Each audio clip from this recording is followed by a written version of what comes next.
Guys, welcome back to another new video, and in this one I'm going to show you guys how you can make a pretty shitty guitar sound and make it into a really dope lead sound. And the way I'll be doing this is I'll be layering like a sample guitar with a plucky lead, so you'll get that nice mix of guitar but also get that nice electronic feel with a synth pluck. So without wasting any more of your time, let's dive into it. And also, you guys can download the project that I made this song in below, so go check that out. And now I'll play you a preview of the whole track.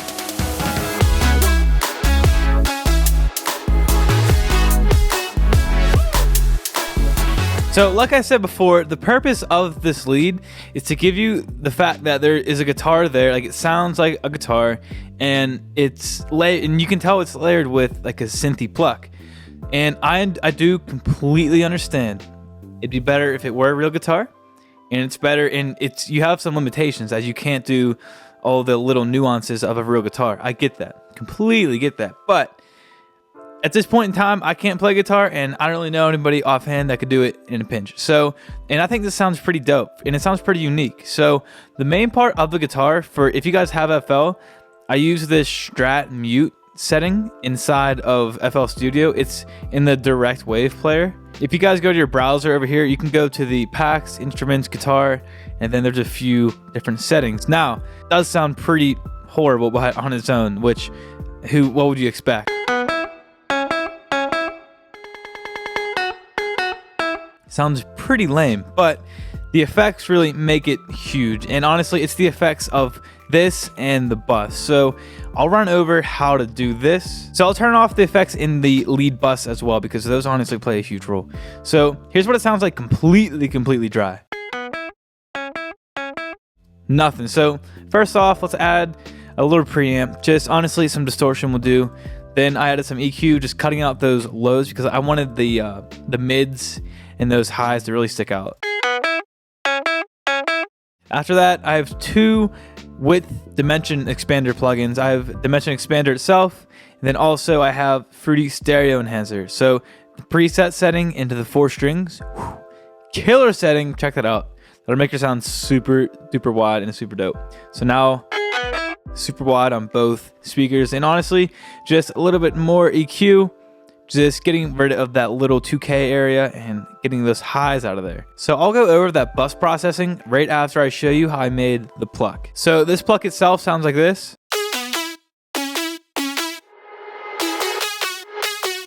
And I am going to copy this over because I didn't save that preset, and I'm going to show you guys exactly how I made this. So let's mute that, and now we can just initialize this and we get just a saw wave. Let's go up an octave on that and do the same thing for the second oscillator, oscillator B. Now, add a little bit of unison and some detune. Dial the detune back from the default, and then let's add some bend to this too, because I like making it just bend minus. Actually, my bad. Bend plus minus, just like that. But the main things in this sound are the LFO 1 and then the envelope 1 and 2. So take the sustain all the way down on the first envelope, then we get this. You guys can hear that's pretty much like the sound, but the main characteristic of it is this LFO. So let's do the LFO trick, LFO vibrato trick that I always do on this channel. Go to 1/16. Make sure you have it in. Actually, no, we can keep these settings how they are. Drag this onto the fine pitch right here. Do it over here for the second oscillator 2. Then we can dial this back, dial it back over here. Now we get this.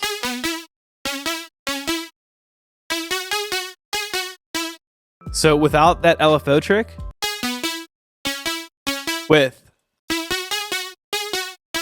and one final thing in the envelope 2, we're gonna do a really short decay. Drag this onto the coarse pitch, right click, or go to Shift, Alt/Option, depending on what kind of keyboard you have. Then click it, make it unipolar. Same thing over here, bang. Now I get. And if you want to add that little like high ticking sound right at the beginning, like that like little, just add more attack. Just go to your bright white noise, put that same envelope of the level on the envelope 1, put envelope 1 on the level of the white noise. So depending on what you want, 2 different sounds, whatever you like. And then in the effects, I just had a little bit of this, a little bit of dimension expander. I like going super low on the size and going really high in the mix. Then some distortion. And then we can get an EQ just to get those lows out of there. So now, and then on this bus itself, it's just some EQ, and then I have that fruity stereo enhancer on here once again. So what the main thing for this is this lead bus, like I talked about earlier. So if we go into the lead bus, I'll throw all these plugins on, and I'll play you the guitar and pluck together once again with all these plugins on. So this sounds like this.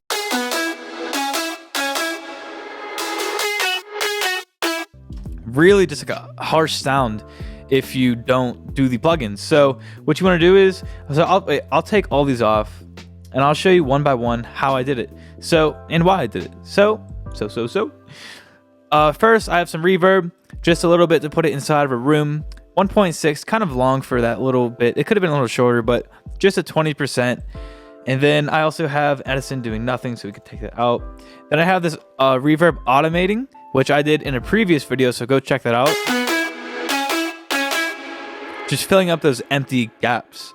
Next, this EQ, probably the most important thing on this. You guys, if I mute this and if I A/B it with nothing and then nothing, you guys will hear, with it on and off, sorry, you guys will hear a huge difference, especially if you're on headphones or your speaker monitors.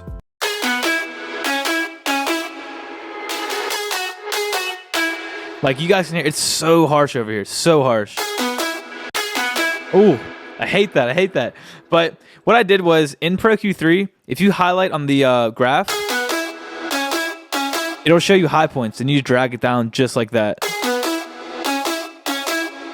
You can also mix it in down here too by dialing it back.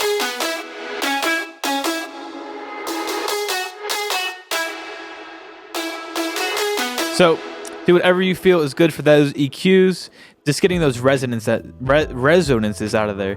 In this one, I just had a little boost in the high mids, then some limiter. This is just doing sidechain compression.